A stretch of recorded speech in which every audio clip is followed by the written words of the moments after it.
Hola, muy buenas tardes a todos y todas.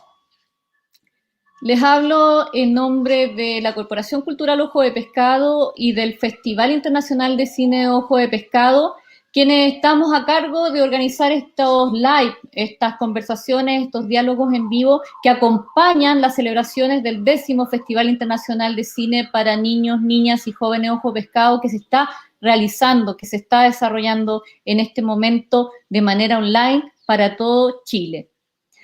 Bueno, antes de hablarles específicamente de lo que nos reúne esta tarde, quisiera dejarle invitadas a todas las personas que habitan el territorio nacional de Chile a acompañarnos en esta celebración de los 10 años del Festival Ojo de Pescado, porque en este momento y hasta el 5 de septiembre tenemos en línea una programación maravillosa que por una parte conmemora estos 10 años de vida, estos 10 años de existencia y también ofrece contenidos nuevos del 2020 y del 2021 que van a ser parte de las competencias, de las nuevas programaciones de nuestro Festival Ojo de Pescado. Y todo eso pueden verlo en línea a través de nuestra plataforma de cine en línea, que es festival.ojodepescado.cl. Así que antes de comenzar con lo que nos convoca hoy día, quería contarles sobre aquello e invitarlos a seguir nuestras programaciones en nuestra plataforma de cine en línea. Bueno, hoy día nos convoca una actividad muy especial, muy importante y que además que se relaciona con aquello que estamos conmemorando, que tiene que ver con una década, en el caso de nosotros como Ojo de Pescado, una década en las memorias de las infancias. Y por eso hemos querido invitar a una persona muy especial para nosotros como festival y también para todos los que nos dedicamos a esto del cine, la educación y las infancias, para tener una conversación con ella y de alguna manera reconocerla, homenajearla. No podíamos celebrar estos 10 años de Ojo de Pescado sin hacerlo. Este diálogo lo hemos llamado Alicia Vega, una vida en las memorias de las infancias. Todos sabemos ya que Alicia Vega realizó durante 30 años el taller de cine para niños, donde compartió con alrededor de 6.500 niños y niñas de contextos sociales complejos sus principios y formas de aproximarles al cine y a la participación cultural y artística. Este trabajo lo inició en plena dictadura, momento en que los derechos humanos de los habitantes de nuestro país eran sistemáticamente vulnerados. Además, tiempos en que la Convención de Derechos del Niño y Niña y sus valores ni siquiera eran un proyecto para Chile. Alicia, durante esos 30 años y cientos de talleres, entregó a los niños y niñas que fueron parte de ellos amor y dignidad. Y como ella misma señala, aportó significativamente al aumento de la autoestima de cada uno de ellos.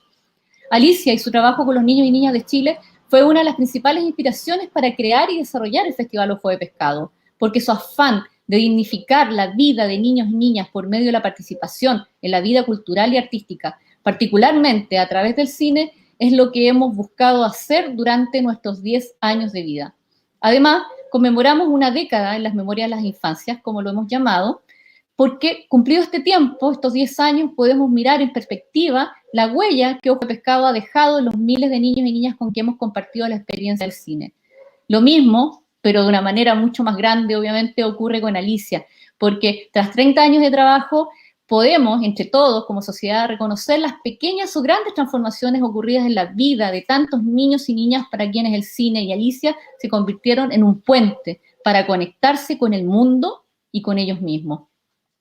También es importante señalar que Alicia acaba de presentar una nueva publicación, Los Cuadernos de Alicia, donde presenta generosamente sus metodologías de trabajo del taller de cine para niños, publicación integrada por los cuadernos 12 juegos, lenguaje cine y las películas. Publicación que está disponible a través de la editorial 8 Libros en Chile. Este diálogo al que les invitamos a seguir a partir de este momento girará en torno a la importancia de la memoria de las infancias en su presente y futuro y en la relevancia que tiene dejar testimonio, que es lo que ha hecho Alicia siempre y que comparte en síntesis en sus publicaciones y que de alguna manera lo hará acá en esta conversación que tendremos esta tarde. Por eso, no digo más y les quiero presentar, tengo el honor de presentarles a Alicia Vega, a la maestra Alicia Vega, quien ya está aquí en esta transmisión con nosotros y nosotras. Muchas gracias a Alicia por acompañarnos. E inmediatamente les presento a quien también es un honor para nosotros que nos acompañe, quien moderará esta conversación, porque no seré yo, será Adriana Fresquet, quien está presente desde Brasil para estar aquí junto a Alicia y a estos 10 años de Ojo de Pescado. Muchas gracias, Alicia. Así que las dejo conversando, voy a estar muy atenta para luego regresar para plantearle a Alicia a las preguntas que nos lleguen de nuestros seguidores a través de las redes sociales. Así que hagan sus preguntas porque yo las voy a ir recopilando para compartirlas. Muchas gracias, con mucho gusto. Muchas gracias, Alejandra. Muchas gracias también al equipo maravilloso de Ojo de Pescado por ese trabajo incansable. Y muchísimas gracias a Alicia Vega por la generosidad y por haber aceptado esta entrevista y que yo pueda mediarla. He decidido, después de oír todas las entrevistas que encontré disponibles en internet, hacer algunas preguntas que por ahí sumen algunas informaciones que no han circulado tanto y que hemos conversado tal vez más con Ignacio Agüero, con Inés Teixeira en otros momentos, y que tienen que ver, a propósito de este festival, con la relación de Alicia niña con el cine. ¿Cómo fue ese encuentro, si existió y cómo se dio entre Alicia y el cine durante la infancia? Para comenzar. Fue muy especial porque yo tuve la suerte de tener un papá muy preocupado de la educación y él provenía de las letras, de la literatura, de sus estudios de leyes y de pedagogía. Y entonces yo nunca vi, por ejemplo, hasta los 10 años, una película que mi papá no hubiera visto antes, porque él filtraba, de manera que no viéramos cosas inútiles o inconvenientes en el sentido de que nos sobresaltaran o que por entretener causaran pavor, como había muchas que eran típicas de la época. Yo nací el año 31. Entonces, siempre estuvo mi vida de la infancia más centrada con la imagen, pero la imagen de la pintura, de las láminas y de los libros. Yo fui una niñita lectora desde muy temprano. Yo aprendí a leer sola a los 5 años y nunca me despegué de los libros. Entonces, el cine lo vi con mucha curiosidad y con mucha expectación también, porque vi muy pocas películas. Yo vi Blancanieves y fue maravilloso ver los colores, por ejemplo, el primer largometraje que había de dibujo animado. Y como no había televisión en esa época, fueron películas muy marcadoras. Y luego mi papá nos hacía ver a Chaplin también, desde muy pequeños. Y eso fue muy importante porque descubrí tempranamente la valorización del blanco y negro, porque él nos hacía ver cómo la película funcionaba sin el uso del color. Entonces eso lo aprendí muy joven. Eso es fundamental, y a pesar de estar hablando de otra época, creo que nos deja varias enseñanzas como papás, como mamás, como docentes, ¿no? En la relación con nuestros propios pequeños. Nos gustaría también conocer algo, si pudieras contarnos, de Alicia alumna. Alicia alumna de la primaria, Alicia alumna del secundario, y por qué no también, tal vez con algún énfasis mayor, Alicia alumna en la universidad, alumna ya de Rafael Sánchez, en fin, ya relacionando con la próxima pregunta que nos va a llevar a esta Alicia asistente de Rafael Sánchez, pero pensar un poquito ese camino antes, ¿no? Desde niña en relación a la escuela y a la vida escolar. Bueno, yo fui una niña bien aplicada, fui siempre primera alumna del curso desde chica, desde la preparatoria, desde que entré al colegio. Y también la que tenía menos edad, era la más joven del curso, digamos. Y iba como medio año adelantada, porque como yo había nacido en agosto, mis compañeras me ganaban siempre por medio año. Pero sacaba muy buenas notas porque a mí me gustaba estudiar, me gustaba mucho leer, y entonces estaba con una gran dedicación al colegio. Y esto me pasó en las preparatorias y en las humanidades, pero era un agrado estudiar. Yo nunca lo tomé como un trabajo, ni tampoco como una necesidad de sacarme el primer puesto en todas las notas. Esto se fue dando con naturalidad y yo lo hacía con mucho gusto. Pero significó también que yo ahora, procesando esa época, me doy cuenta que yo tuve un despertar intelectual muy firme que me sirvió mucho después. Pero a mí me faltó lo que nosotros ahora llamamos calle, es decir, me faltó madurez, malicia, me faltaron los chistes de la época, de las niñitas un poco mayores que yo, porque yo estudié con puras mujeres. En esa época no había colegios de mujeres, de hombres. Entonces me doy cuenta que eso también es valioso en la vida, que no solo es cultivar el conocimiento, sino también hay que mantener los vínculos sociales, que no es perder tiempo, sino que es humanizarse y es tener una relación completa. Y eso lo tomé después en la universidad, pero yo reconozco que a mí eso me faltó. Ahora, lo que pasa es que cuando yo terminé el colegio, me enfermé del pulmón y estuve 5 años en cama.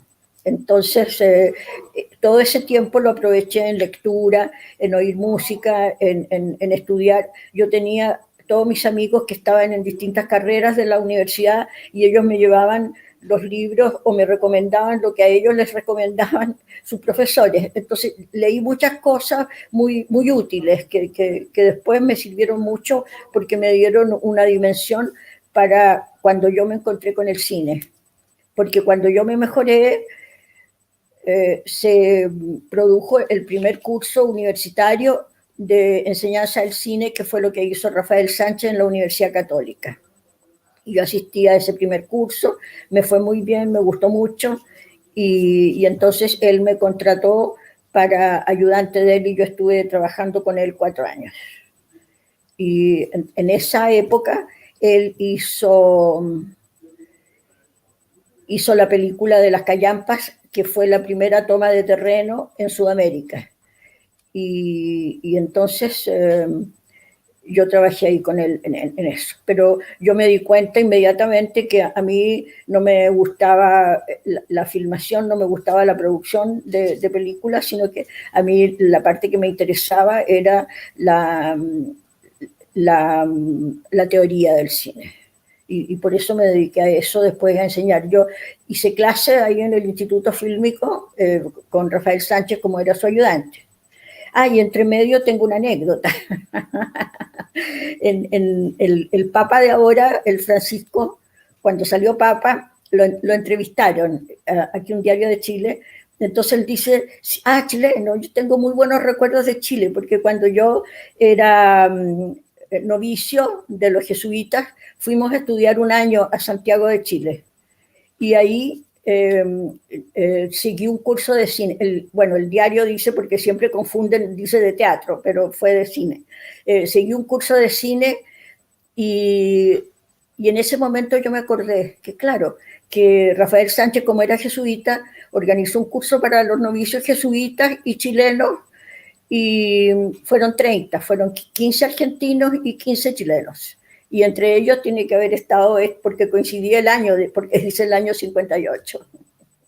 Así que yo le hice clase al Papa, porque como era ayudante de Sánchez, nos dividíamos las clases. Él hacía la mitad y yo la otra mitad, porque él no tenía tiempo para todo. Entonces, eso él lo reconoce, que siguió clases aquí. Y seguro lo recuerda con mucho cariño. Seguro, si le preguntan más, capaz que diga bien, sí. Perfecto. Alicia, en relación a ese periodo, trabajando junto con Rafael Sánchez, tal vez pueda contarnos un poquito más sobre esa experiencia en las callampas, ¿no? Acompañando esa primera toma del terreno en Chile por parte de los pobladores en el Sanjón de la Guada, que ahora creo que está la población La Victoria, y con ese progresivo asentamiento de las familias, con el apoyo del Hogar de Cristo, en fin, tal vez un poco más que nos lleva a conocerla también como realizadora o como asistente de un realizador. Claro, yo fui asistente, sí, y estuvimos como un mes entero ahí en la población, recién en la toma, y entonces se pudo conversar mucho con la gente, con las personas que habían hecho en ese momento era muy avanzado este procedimiento, porque realmente era algo masivo y en que estaban todos involucrados. A mí me tocó ahora en los talleres que hicimos para los niños, hacer un taller ahí en La Victoria. Entonces fueron los niños y yo les conté que había estado en la toma. Y entonces les mostramos la película y los niños se impresionaron mucho y le contaron a sus padres y ellos no lo podían creer porque nunca habían visto este documental. Entonces hicimos 2 funciones, lo programamos ahí y fue muy emocionante porque había gente que se acordaba que su papá había estado en la toma. Sí.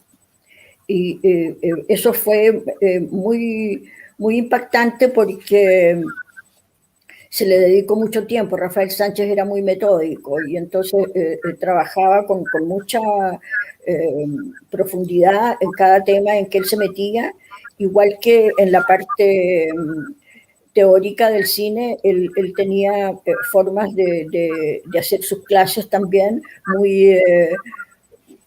muy pensadas, muy didácticas en el sentido de entregarle gran tiempo a encontrar siempre las mejores soluciones. Era muy aplicado en su trabajo. Sí. Y esa experiencia, Alicia, de estar con las manos en la masa, digamos, filmando, participando como asistente, ¿contribuyó también a su concepción teórica del cine, a afirmar algunas cuestiones, a problematizar algunas otras? El hacer... Claro que sí, porque uno ve lo importante que es preparar todo para estar presente en los imprevistos. Cuando uno tiene todo preparado, está mejor plantado para lo que llegue nuevo. Lo puede asumir mejor, porque si no, se transforma todo, sobre todo en lugares en que se está trabajando con gente que no tiene ninguna experiencia en lo que se está haciendo. Hay que convivir con muchos factores que son muy distintos. Y a veces la gente quiere colaborar y lo hace al revés. Entonces hay que tratar de aclarar que no se trata de hacer una película como un noticiario. Entonces eso es bien interesante de lo importante que es el trabajo en conciencia. ¿Y usted cree que esta película de las callampas marcó alguna divisoria en lo que podemos llamar el cine social chileno, latinoamericano? No, yo creo que Sánchez no se preocupó de eso especialmente, sino él quiso dar un testimonio de lo que había ocurrido, porque todos sus sus documentales posteriores son de temas muy diversos y muy específicos. Él filmó algunos faros, filmó el sur de Chile. Nunca más hizo una película como esa porque en verdad él lo que hizo fue registrar un hecho que le afectaba a los jesuitas en general, porque era un jesuita quien estaba viviendo ahí con los pobladores. Y por eso a través de él, con el Hogar de Cristo, que es una fundación del Padre Hurtado de los jesuitas, se pudo realizar y con ellos financiaron el trabajo. El padre del Corro, que era argentino. Sí. Bien, bueno, muchísimas gracias. Creo que siempre aún para los que estamos en educación, todas estas historias de la producción son enriquecedoras, ¿no? Para pensar y para enseñar. Y si usted está de acuerdo, me gustaría que abordáramos ahora un poco sobre su experiencia como investigadora, que es una dimensión muy importante de su vida, ¿no? Y fundamentalmente al cine chileno. Sí, ocurre que después del golpe cerraron la parte cine de la Universidad Católica, donde yo trabajaba. Entonces se organizó un centro de investigación que se llamaba Seneca y a distintos profesores, eran alrededor de 5 o 6, nos nombraron jefe de cada departamento correspondiente a la asignatura que uno hacía en la universidad, y a mí me correspondió el de cine. Entonces teníamos que presentar un proyecto a esta fundación nueva y yo propuse que hiciéramos una investigación. Yo estaba con 5 alumnos que eran los últimos de la carrera en la Escuela de Artes de la Comunicación, entre los que estaba Ignacio Agüero. Entonces yo propuse que hiciéramos una investigación de cine chileno, pero que fuera con películas de documental y de ficción que estuvieran en calidad de poder verse, de recibirlas en pantalla, de manera de no estar hablando de películas que habían existido en la historia del cine chileno, pero que ya no estaban. Entonces, tenerlas presentes de manera que uno dice, vamos a investigar estas películas, pero la persona que lee la investigación la puede ver. Y entonces el trabajo primero que hicimos fue, yo le di a cada uno una lista de tiempo y logramos entre los 5 alumnos y yo, encontrar 80 películas chilenas que se podían ver, entre lo documental y lo ficción. Y las vimos todas y de ahí hicimos 7 de cada género y esas las investigamos. Y ese fue el primer libro que hice sobre el cine chileno. Revisión del cine. La revisión del cine chileno, sí. Que se agotó inmediatamente porque estábamos en dictadura y no había un solo libro sobre el cine chileno, y la gente que estaba en el exilio quería saber los datos exactos, y entonces nos agotaron inmediatamente la edición. Y en relación... No, es que después hice una investigación sobre el documental chileno, que se llama Itinerario del cine documental chileno, que abarca casi 100 años, del 900 al 99. Sí. ¿Y ese fue el periodo que ustedes entraban a la Cineteca apenas con un cuaderno y un lápiz durante tantísimos años, o es el anterior? El libro anterior. Sí, en general en todo, porque teníamos muy pocos elementos, pero el trabajo se hacía mayormente, sobre todo el cine mudo, en la Biblioteca Nacional. Había que buscar ahí los datos porque era lo que publicaba el periódico. Claro, llega un momento en que el único testimonio que hay de las películas perdidas es lo que publica el diario. Ayer se estrenó tal película y esa película no existe, pero está el testimonio de que se estrenó en tal parte y se dio durante tanto tiempo. Claro. Y después vino el libro del taller de cine. Sí, claro. Me estoy pasando alguno. Sí. No, está bien. El taller de cine, que fue la experiencia de lo que eran los trabajos con los niños, y luego que ahí se publicó la experiencia completa de lo que había escrito yo sobre la población de la legua, que es una población muy dura. Sí. Ese tuvo 2 ediciones. Sí. Ese tuvo 2 ediciones. Sí, que se agotaron las 2. Sí. Sí, tenemos ahora la edición roja, también se agotó, la más reciente. Sí, claro. Sí. Bueno, y los últimos 3 libros. Y ahora estos últimos 3 son los cuadernos, claro. Estos son 3. Son escritos a mano. Sí, son los juegos que se han hecho con los niños en los talleres, en los 33 talleres durante 30 años. Estas son el lenguaje del cine y estas son sobre las películas que los niños vieron. Entonces, con esto le doy inspiración a las personas que están trabajando con niños y que puedan ver cómo se hizo el trabajo entero, cómo se diseñó. Empezar por los juegos con los niños para que ellos supieran exactamente en qué consistía el juego de la imagen,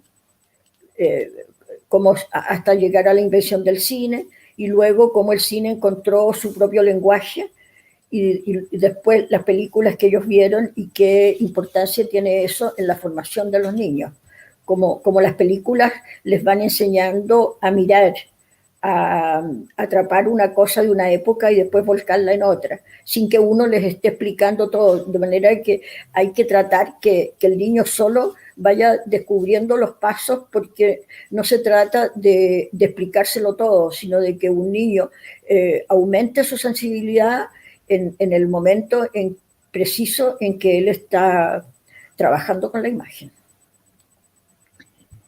Sí, y ahí llegamos al tema que nos interesa tal vez más que todo, que es Alicia, profesora, y esta pasión por justamente, como usted dice ahora, traer de alguna manera la memoria al presente, que con autonomía nos proyecta para adelante y sin tantas explicaciones. Pero cuánto es importante que esa memoria llegue al presente en nuestras clases, y cuánto es importante también que haya una memoria audiovisual, una preservación, ¿no?, del patrimonio audiovisual de un país para poder formar a los niños. Entonces, un poco la pregunta tal vez parezca obvia, pero es importante ver cine y ver partes de la historia del cine para poder aprender a hacer cine, aunque sea haciendo de cuenta, aunque sea simplemente jugando. Bueno, claro que sí. Yo creo que hay cosas que no se aprenden por memoria o por lo que uno explica. La imagen se estudia viéndola moverse. Y a los niños hay que introducirlos en la historia del cine para que vean distintas escuelas y para que vayan ellos mismos dándose cuenta cómo el lenguaje del cine ha ido evolucionando, cómo hay elementos que ya no se usan porque el público es más rápido en entender. Yo a los niños siempre les digo que en el cine mudo, cuando se caía un objeto al suelo, hacían un primer plano del objeto en el suelo para que la gente percibiera que algo se había caído, y que después con el sonido bastaba que se oyera el ruido de algo que cayó para que se supiera, y no era necesario hacer una imagen especial. Entonces las películas se acortaron, se hicieron más rápidas, y el espectador también no necesitó de tanta explicación, de tantos fundidos, de tantos movimientos de cámara para ir para allá, para volver. Y entonces el montaje también tuvo una variación, y eso es muy importante, que los niños solo lo vayan descubriendo. Basta ir poniéndole los ejemplos correspondientes. Y eso es muy bonito, porque el niño tiene una gran sensibilidad para darse cuenta de situaciones que son bien concretas, pero que si no se captan en el momento, se desperdicia la oportunidad de crecer en apreciación de cine. Y eso también nos recuerda cuánto usted ha insistido en ese reconocimiento de la dignidad de todo y cualquier niño, ¿no? Como sus talleres han sido siempre una ofrenda a la dignidad de los niños. Y yo quería hacerle una pregunta de algo que aprendí leyendo la tesis de Verónica Ceredo, que me pareció genial y que desconstruye varios mitos pedagógicos, y es cuando usted dice que su pedagogía tiene dos pilares que son importantísimos dentro del taller, que es la rutina que le da seguridad a los niños y la sorpresa que los atrae. Yo creo que eso, junto del rigor pedagógico y del afecto, forman cuatro patas que dan mucha seguridad y sobre todo estabilidad a la experiencia pedagógica para aprender cine con niños. Tal vez si quiera contarnos algo, ¿cómo sintetizó esto con los años? Sí. Claro, cuando a mí me dicen que yo no hago películas, y que yo dije que yo había optado por la teoría, pero yo la teoría la he aplicado siempre con una perspectiva de creatividad cinematográfica, en el sentido de que cada clase para mí es un espectáculo. Entonces, mi clase o la reunión que tengo con los niños en el taller tiene una parte de impacto, de empezar un desarrollo, tiene una culminación y tiene un final en que los niños ya aprendieron algo y se fueron con algo distinto y se comieron una colación rica. Y entonces todo eso hay que prepararlo perfectamente para que cuando ocurra un imprevisto durante la función se pueda adecuar dentro del marco que se había planificado. Entonces, eso significa que uno tiene que trabajar mucho para cada momento en que va a enseñar algo. Las cosas no se enseñan así porque uno las sabe, las cosas se enseñan en un orden para que ocurra una respuesta importante en la persona que está recibiendo esta educación. Y eso hay que manejarlo con mucho cariño y sin imponer tampoco las ideas propias, de manera de dejarle el espacio a que la persona reaccione como quiera hacerlo, pero dándole los elementos para que él pueda jugar con estas cosas. Ahora, para mí siempre fue importante esto de trabajar con niños pobres, porque ellos me enseñaron que son personas que viven sin ningún proyecto. No tienen proyecto porque no tienen plata para hacer proyectos. Es decir, una mamá de una casa pobre nunca le ha dicho a los niños: el domingo vamos a comer pollo, porque no tiene plata, no sabe si va a lograr tener la plata necesaria el sábado para comprarlo para el domingo. Eso no se sabe. Entonces nunca hay cosas a plazo. Y cuando los niños llegan a la sala donde se está haciendo un trabajo, estamos jugando al cine, no haciendo cine, estamos jugando a hacer cine, ellos lo que hacen en el momento es en la jornada. Todas las obras que han hecho los niños de dibujo, de ambientación, de escritura, lo han hecho en el mismo momento en que estamos ahí, en todos reunidos en la sala. No hay nada que quede a medio hacer y que se termine la semana siguiente porque el niño no sabe si va a ir la próxima semana. Entonces, yo siempre inventé esto del taller de cine como módulos enteros, cada sesión. Cada sesión tiene un principio y un fin. No queda nada pendiente porque no sabemos qué va a pasar la próxima semana. Entonces, el niño, cuando hace un trabajo, es totalmente libre en hacerlo y descarga toda su creatividad en eso que ahí tiene. Y por eso que todas las obras que son creativas de ellos las tenemos archivadas en nuestra fundación. Si uno quiere ver lo que dibujó un niño el año 85, ahí están todos sus trabajos guardados. Por eso nosotros los podemos presentar en las exposiciones que estamos haciendo ahora de trabajos de los niños de los 33 talleres, en que está lo que él realmente creó en 3 horas de trabajo. Y eso es un testimonio impactante de la creatividad que tienen los niños, aun cuando les vaya mal en la escuela. Nuestros estudiantes de los talleres de cine eran pésimos alumnos del colegio. Entonces no tenían ningún hábito de nada, y los padres y los mismos profesores de la escuela dijeron que después que habían seguido el taller los niños habían mejorado porque habían aprendido que la escuela era también valiosa y ellos no lo sabían. Aprendieron algunos hábitos y sí, claro, final, por supuesto, y que eso tenía una compensación. Claro. Porque al alumno en el fondo le interesa y le gusta ser buen alumno. Claro, y ser reconocido en su lugar de Mm. origen. Y los juegos ópticos eran llamados juegos filosóficos, porque todos hacen pensar. Claro, no había televisión. Claro.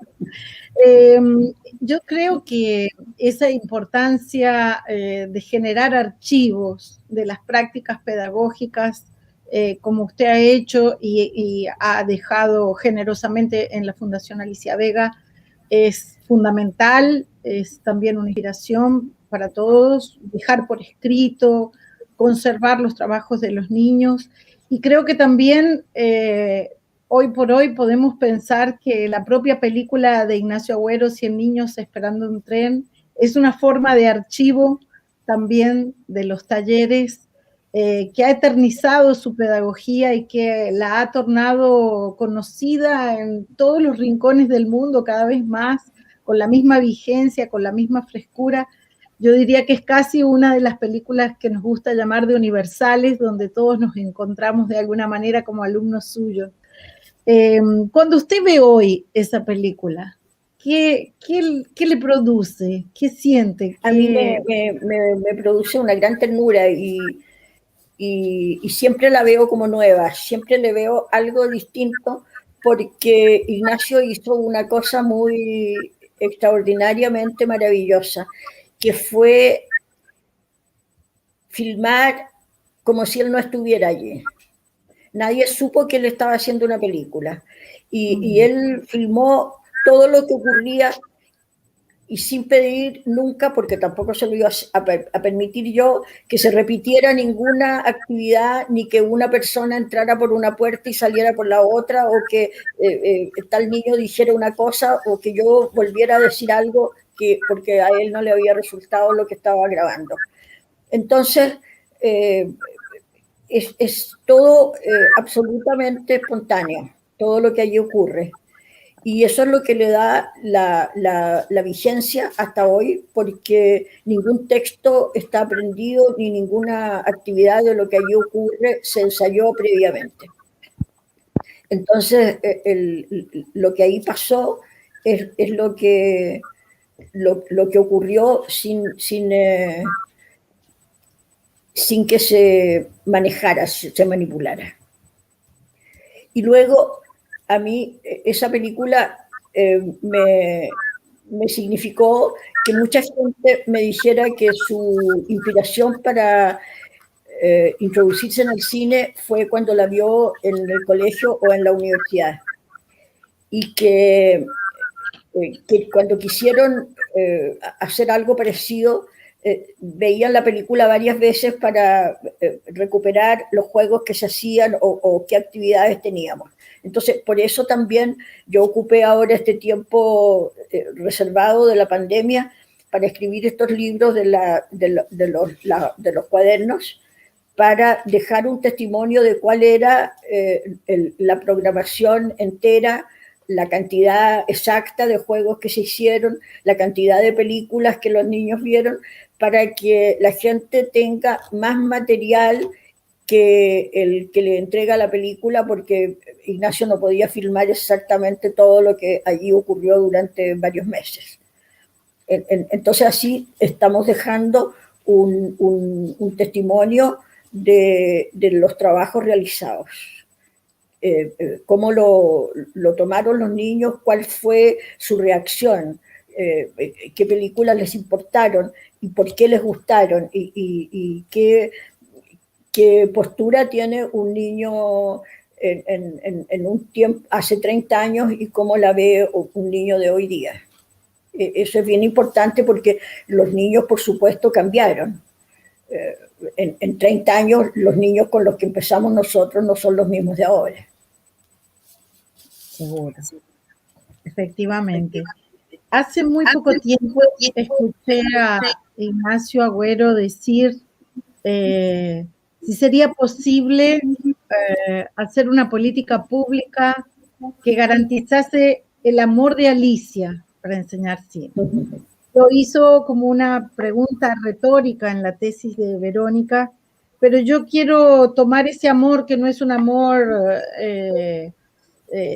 de trato que infantiliza, sino es ese amor del rigor, de la seriedad, de la dignidad, que quiere lo mejor para darle a la infancia, para que usted nos dijera qué políticas públicas usted sugeriría para la preservación de lo audiovisual y para la educación audiovisual. Imagino que ya la he escuchado hablar en otras veces, que tenga un conocimiento y una crítica sobre lo que se hace y un sueño sobre lo que se puede hacer. Y entonces, en esa dirección de lo que se sueña, ¿qué podíamos soñar para la preservación del cine y para aprender cine con niños, para que alcance a todos los niños? Yo creo que lo principal es la formación de las personas que están haciendo este trabajo, en que cada uno se preocupe de su formación y de querer lo que está haciendo, de investigar más, cada vez más, y no solo el mecanicismo de archivar cosas o de imaginar que los niños pueden aprender tal cosa. Siempre esto pasa por la inteligencia de las personas que hacen el trabajo, de que lo hagan bien y que lo hagan con la pasión que significa su profesión. Y en la medida en que la gente esté preparada, ellos mismos van a ir buscando sus propios caminos. Ahora la ayuda, naturalmente, del gobierno está en tener buenos instrumentos para poder archivar, para poder exhibir, para poder reunir a la gente, para hacer estas reuniones que nos ha enseñado ahora la pandemia, que puede reunirse personas que están en distintas partes, y entonces enriquecer al destinatario.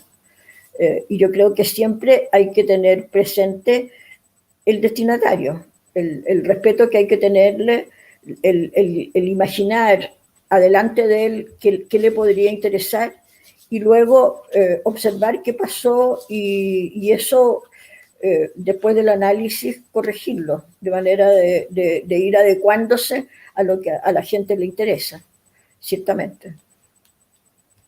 Bueno, yo por el momento voy a dejar a Alejandra que nos traiga alguna pregunta del público, y si sobra más algún minuto, agrego algo al final, y si no, desde ya, todo mi agradecimiento y mi cariño. Muchas gracias. Muchas gracias, Alicia, qué agrado escucharles. Muchas gracias a ti, Adriana, por tus sabias preguntas. Bueno, quisiera primero reproducir algunos saludos que nos están llegando a través de las redes sociales. Flavia Arbizer de Argentina, Nicolás Schwarzberg desde México, Alex Zapata desde Peyúgue, Chile, Irene Bley desde Argentina, Areli Flores de México, Elena Herrera Arqueros desde Ecuador, Astrid Oyarzún también la saluda, maestra Elimar, Emil Strauss, Gabriela Rubinovich desde Argentina, desde el proyecto del programa Medio de la Escuela y de Hácelo Corto, Gerardo Cáceres le manda saludos, maestra Alicia, Viola Loaiza también, Narquis Rojas, Liliana de la Quintana desde Bolivia, María José Camus también, que dice qué importante lo que dice Alicia acerca del enseñar,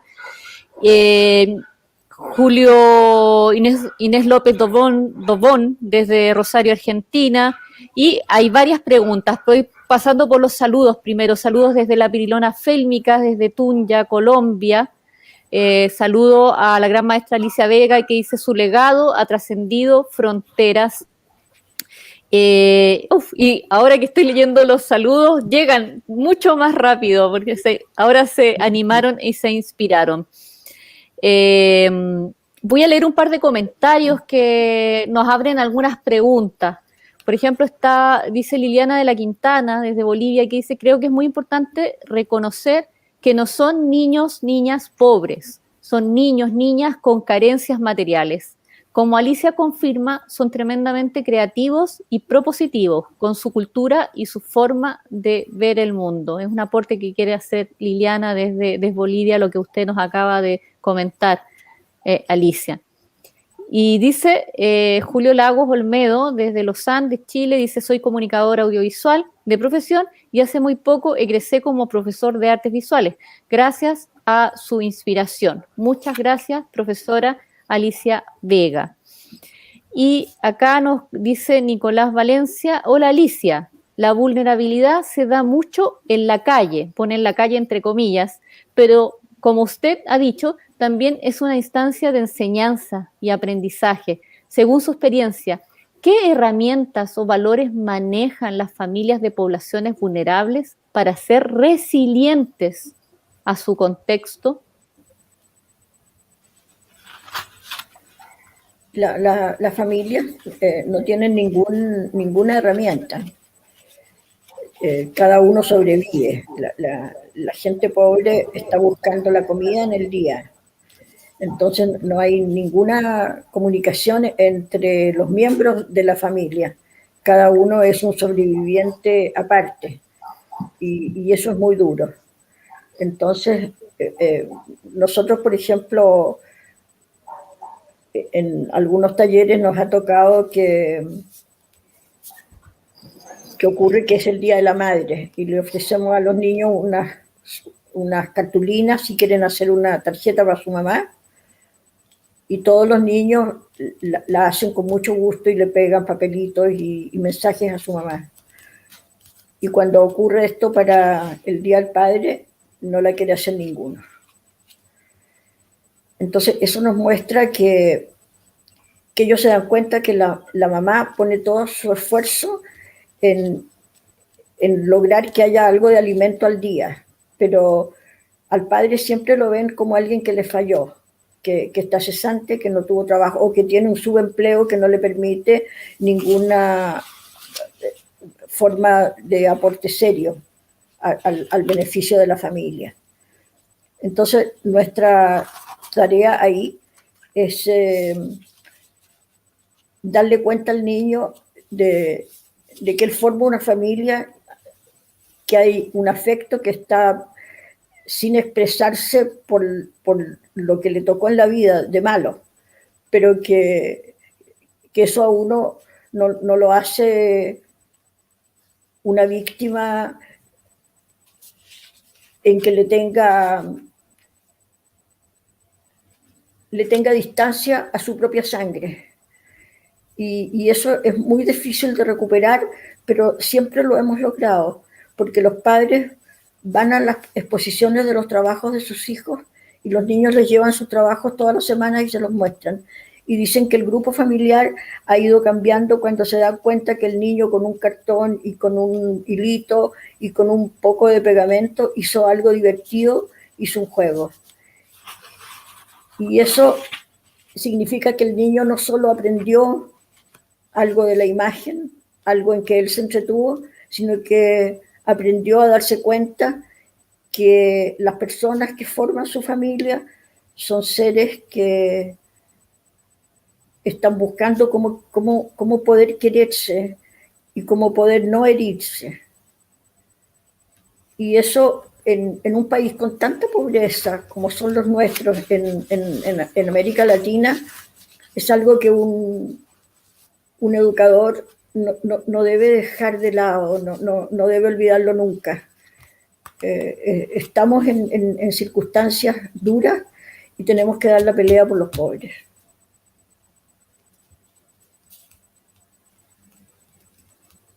Alicia, hay otra pregunta que viene de Irene Bley, de Argentina. Ella quiere saber cómo era trabajar en torno al cine y la educación durante los años de la dictadura en Chile. Bueno, era duro porque a nosotros nos tocó en el primer taller que ocurrió el caso de los degollados aquí en Chile, y al año siguiente fue el caso de los quemados. Después tuvimos una represión muy fuerte al final de los 80 porque había una gran pobreza, y luego de esa crisis los militares pasaban por las poblaciones toda la noche con helicópteros rasantes, de manera de que la gente no pudiera dormir. Entonces esa era una forma de amedrentar, y a los niños les provocó crisis de pánico. Y el taller les ayudó mucho en recuperar esta alegría que es normal en la infancia.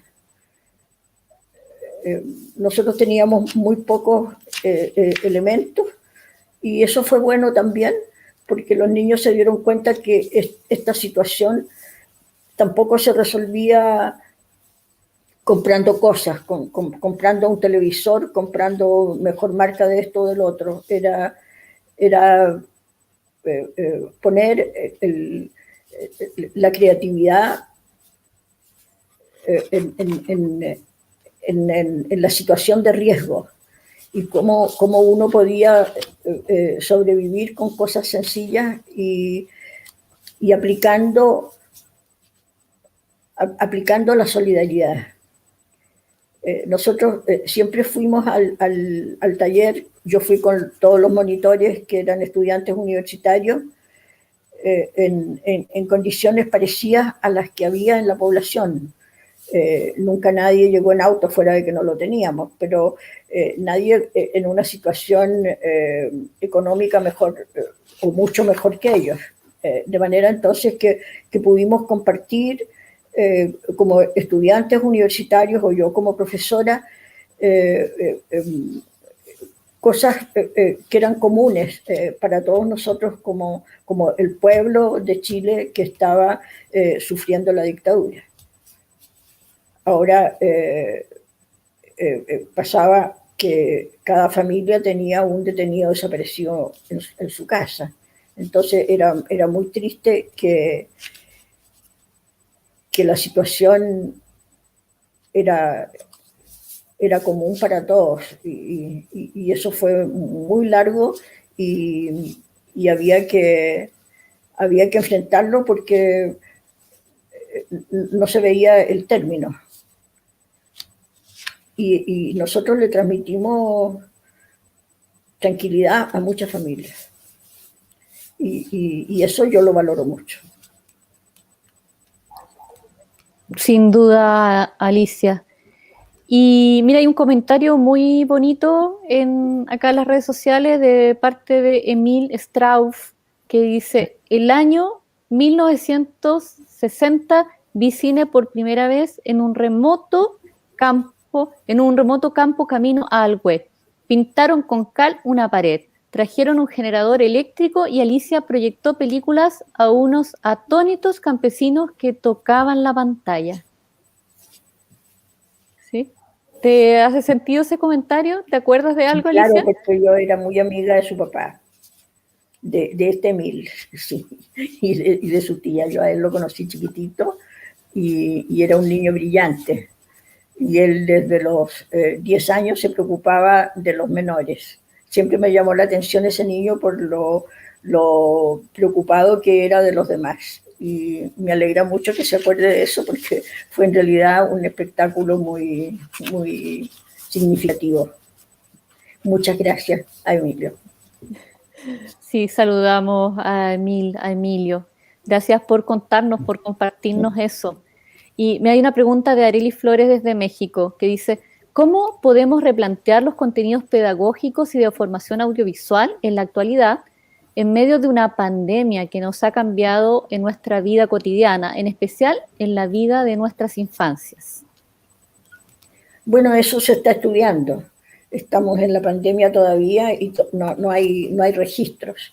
Es algo que tenemos que estar viviendo y cada uno tiene que estar ubicando qué le ha resultado mejor y qué cosas no repetir. En esto no hay recetas, hay que vivir y hay que tener mucha capacidad de paciencia. Yo siempre creo que un pedagogo debe darle una cabida enorme a la paciencia. Los resultados no se tienen inmediatamente y repetir las cosas, presentarlas de la mejor forma posible, ver qué pasó, corregir algo, darse cuenta de cómo lo tomaron los niños, cuál fue su demostración y aprender de ellos. Los más chiquititos, todos nos enseñan mucho más de lo que uno les enseña a ellos. Y hay que estar siempre pendiente de esas pequeñas, a veces son pequeñas insinuaciones, pero son muy sabias. Y entonces hay que seguirles el ritmo y hay que acomodarse uno lo que quiere entregarles a lo que ellos están detectando. Esa siempre es una muy buena pista. Muchas gracias, Alicia, por eso, porque, bueno, creo que todos los que estamos siguiendo, compartiendo esta conversación contigo, estamos de acuerdo con ese principio tan esencial. Y, bueno, han llegado muchos más saludos desde Bogotá, Colombia.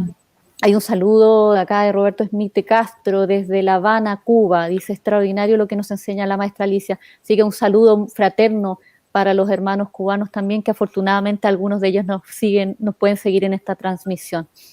Y no hay más preguntas, hay muchos comentarios y saludos, pero yo quiero tomarme la libertad de hacerte un par de preguntas.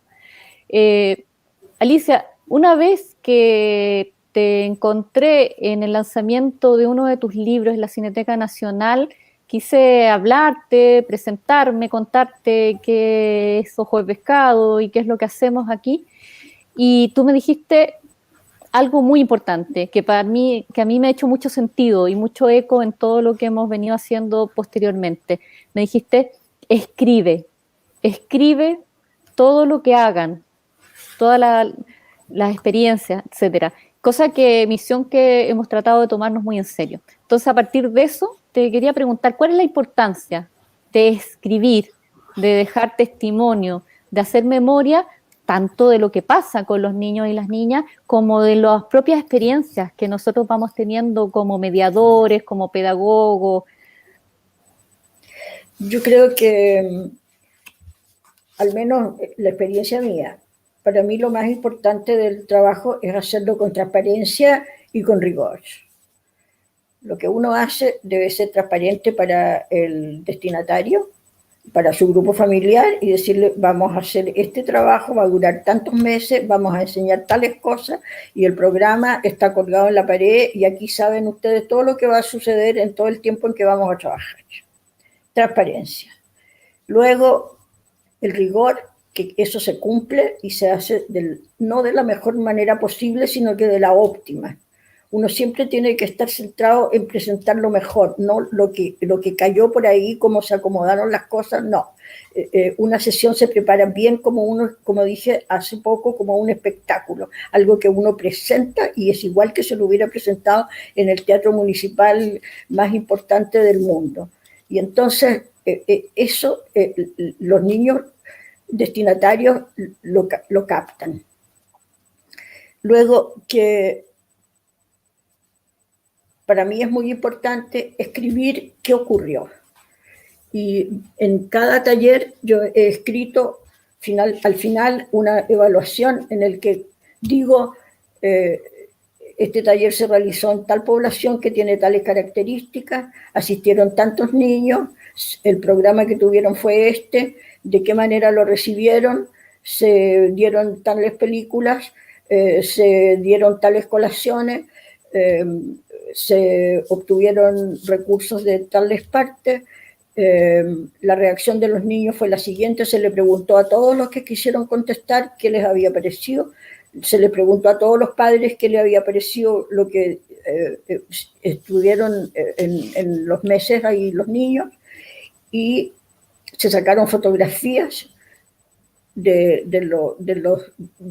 todas las sesiones en las cuales está registrado en imagen lo que allí ocurrió. Y en esa escritura, eso es lo importante, no se inventa nada. No se pone que fueron más niños para mejor, para que crean que es más importante lo que uno está haciendo, ni se puso tampoco que habían sido más recursos o menos recursos, o que había pasado, se dieron más películas de las que se dieron. No, la verdad, es decir, la transparencia. Y eso escrito es muy importante, porque significa que uno tiene un elemento para tenerlo presente para la próxima actividad, para el año siguiente. Uno ve qué pasó con tales cosas, que faltaban muchos niños, por ejemplo. Entonces, en vez de ir una vez a la semana a las casas de los niños que faltaron, ir al año siguiente 2 veces a la semana, porque yendo uno al lugar donde los niños viven se da cuenta de muchas cosas, de las enfermedades, de la precariedad en que viven. Yo ahí me di cuenta que los niños no tienen una mesa en la cual hacer sus tareas, por ejemplo, o que la familia pueda comer todos juntos, aunque tengan poca comida, pero es una mesita muy chica a la cual le falta una pata a veces.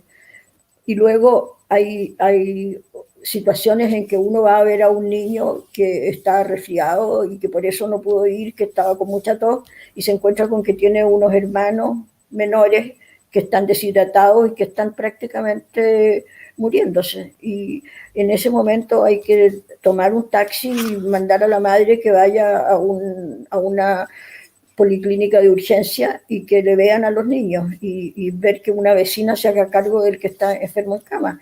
Entonces, esas cosas de tener más contacto físico con la familia en la semana, en algunas poblaciones fue importante hacerlo. En otras había distintas situaciones, pero siempre la escritura significa que uno tiene una base en la cual perfeccionar lo que está haciendo. Y yo siempre lo he tomado en cuenta, porque al comienzo, por ejemplo, le daba explicaciones más largas a los niños de algo, después las fui acortando, porque me di cuenta que el niño tomaba mejor algo más simple, más acotado. Y luego que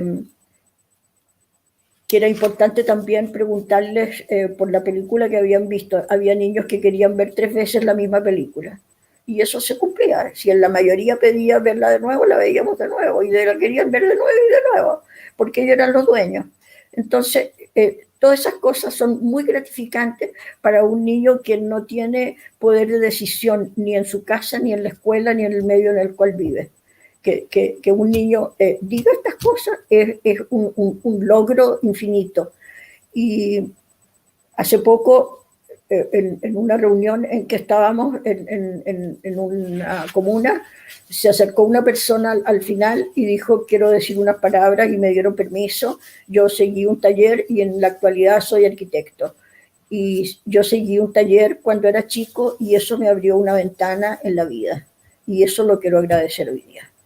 Entonces, aun cuando todas las personas que han pasado por el taller tienen trabajos muy humildes, la mayoría de los hombres son recolectores de basura en las municipalidades, hay otros que son guardianes en centros en que ellos están custodiando, y las niñas tienen trabajos también humildes, pero todos tienen un recuerdo bueno del taller y dicen que todavía tienen guardadas sus carpetas, a los pocos con los cuales hemos tenido contacto, que las guardan como algo que fue muy importante en su niñez. Y hay señoras que vemos de vez en cuando en alguna parte que nos dice lo más importante que pasó en la población fue el taller de cine, que nunca lo olvidamos. Y como todo chileno también, cuando se terminaba el taller decían, ¿por qué no vuelven el otro año? Porque están buenos. Y nosotros no veníamos mucho, los padres dicen, pero el otro año vamos a venir. Ah, no, señora, lo sentimos mucho, pero nosotros con la transparencia dijimos cuando llegamos aquí que íbamos a estar una sola vez porque tenemos que ir a otro lado para darle oportunidad a otros grupos. Así que sintiéndolo mucho, chao, chao. Y eso es importante también porque a la gente uno tiene que hacerle sentir que ellos tienen que aportar también su responsabilidad. Y en eso no hay que ceder. Tampoco uno tiene que pasar por iluso. Eso es bien importante. Sí, qué tremendas todas las cosas que nos has compartido. Y bueno, Alicia, y saludos de Carmen Brito, que dice, gracias Alicia por todo lo que nos sigues enseñando y emocionando con tus vivencias y entregas para niños y adultos con relación al cine chileno. Aprovecho yo también de mandarle un cariñoso saludo a Carmen Brito. Y Irma Ávila Pietrasanta, desde México, dice que tú, Alicia, has sido inspiradora de muchos procesos en América Latina. Yo supe de tu trabajo por referencias de amigos y así, desde lejos, de oídas, sin los textos, y ya después por las películas, por la película nos inspiró. Me imagino que se refiere a 100 niños esperando un tren. Así que muchas personas que te agradecen y que te admiran acá en Chile y en distintos lugares de Latinoamérica. Y dice, Laura Norma se recapitula algo que tú hiciste, dice, registrar para volver a pensar con otros la experiencia. Y finalmente, Alicia, solamente a mí me gustaría saber cómo es ese contacto que tú tienes con aquellos niños y niñas que participaron de tus talleres y que ahora son adultos.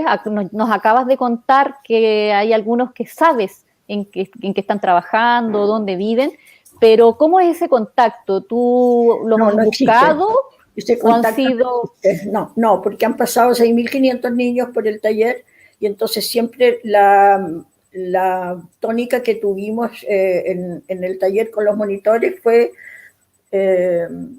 ninguna concesión para nadie, todos iguales, siempre todos iguales. Entonces, si no podemos seguir el rastro a los 6.500, no se lo seguimos a nadie. Este rastro queda únicamente al azar. Si una persona la encontramos en la calle y nos cuenta lo que está haciendo ahora, muy bien. Y si otra persona nos va a ver o viene a matricular a sus hijos para un taller actual, estupendo saber de él. Pero nosotros no tenemos contacto, incluso ellos no tienen, nunca les di ni mi teléfono, yo no tengo mail, no tengo nada en que me puedan ubicar. Yo estoy totalmente fuera de este mundo para poder tratarlos a todos exactamente en las mismas condiciones. Entonces eso es muy importante porque si no, no habría podido hacer el trabajo que he hecho. Yo terminaba un taller y ya estaba en el mes de agosto ubicando la población que nos habían pedido que hiciéramos taller para el próximo año. Entonces, de un taller se pasaba al otro y no se podía retroceder a los niños del taller anterior porque entonces no daba la capacidad de trabajo. Cada año tenía el propio afán de ese año. Entonces, era imposible hacerse cargo de algo que ya había pasado. Y por eso siempre yo recurro a esto de lo perfecto que había que hacer cada sesión del taller, que cada sesión era un espectáculo en el sentido de ser un módulo redondo, de manera que para el que tuviera sensibilidad fuera algo inolvidable. Y así fue. Pero no se puede trabajar en infinito, porque uno tiene que ponerse límites. Y yo creo que eso es bien importante. Cuando yo tengo mis límites, trabajo bien dentro de ese segmento y a lo demás me despido porque yo ya no tengo capacidad de seguir arreglando el mundo. Entonces hago lo que a mí me concierne, esto lo hago bien aquí, este año aquí, y el otro año voy a estar en tal otra parte allá, pero lo que pasó para atrás ya es la responsabilidad de cada uno. Y eso muy claro. Y así todos iguales. Yo nunca tuve ningún niño regalón, por ejemplo, que fuera a mi casa. Eso nunca pasó en el taller, ni se le ocurrió a nadie.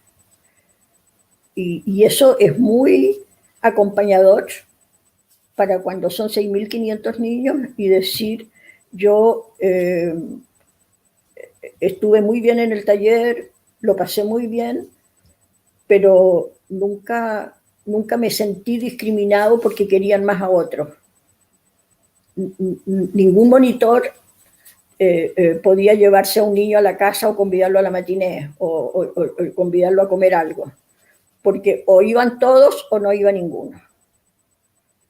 Y cuando íbamos al cine, el día que vamos al cine, había una bolsa de comida para cada uno con cosas que había que pedir permiso en el cine para que nos permitieran, por pobres, llevar cosas, porque había que comprarlas en la cafetería del cine.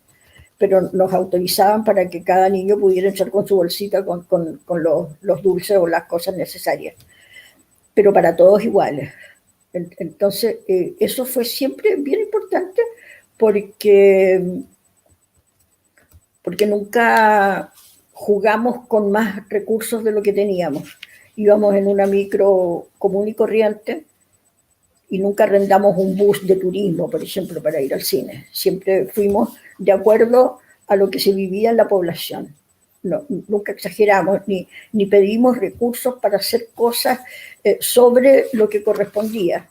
Y los niños eso siempre lo apreciaron, porque vieron que ser solidarios a veces es mucho más importante que brillar con joyas de las cuales uno no dispone para todos los días. Y esto hay que vivirlo. Sí, hay que...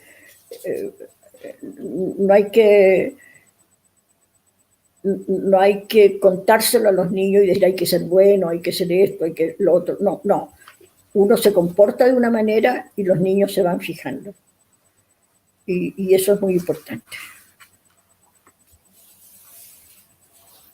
Sí, esa coherencia, esa integridad que te caracteriza, Alicia, y que nosotros valoramos tanto y que agradecemos por todo lo que nos ha enseñado. En una hora de conversación ya nos has enseñado un montón de cosas o nos has ayudado a replantearnos cosas que pensábamos que ya sabíamos, que teníamos muy claras. Así que, Adriana, yo creo que es tiempo ya de despedir esta conversación. Esto queda disponible en las redes sociales, así que quien no haya podido asistir, hemos tenido una muy buena audiencia, pero quien no haya podido asistir va a poder verlo a través de las redes y quien quiera revisarlo, reverlo también. Yo creo que es una práctica bien interesante, volver a ver esta conversación, volver a escuchar a Alicia con todas las cosas que nos ha entregado. Así que, Adriana, te dejo a ti para que puedas cerrar y espero que nos sigamos encontrando en las actividades de Ojo de Pescado estos 10 años que continuamos celebrando con películas y con actividades complementarias hasta el 5 de septiembre.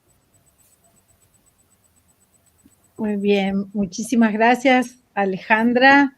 Yo solamente para cerrar quiero agradecer y quiero recordar que Alicia contó una vez que ella un día descubrió que podía tratar a los niños como trataba a sus alumnos de la universidad. Solamente tenía que tomar cuidado con algunas pocas palabras, pero que era posible tratar a los niños como con su inteligencia, como inteligencias iguales. Y yo creo que eso es una lección formidable y bueno, agradecer y dejar con Alicia también la despedida de todos nosotros. Muchas gracias y un abrazo enorme. Gracias, Alicia. Muchísimas gracias. Gracias a ustedes y felicidades por los 10 años. Gracias. Qué mejor celebración que hacerlo contigo y con toda la sabiduría que nos has compartido. Así que gracias por acompañarnos en este cumpleaños. Gracias, Alicia.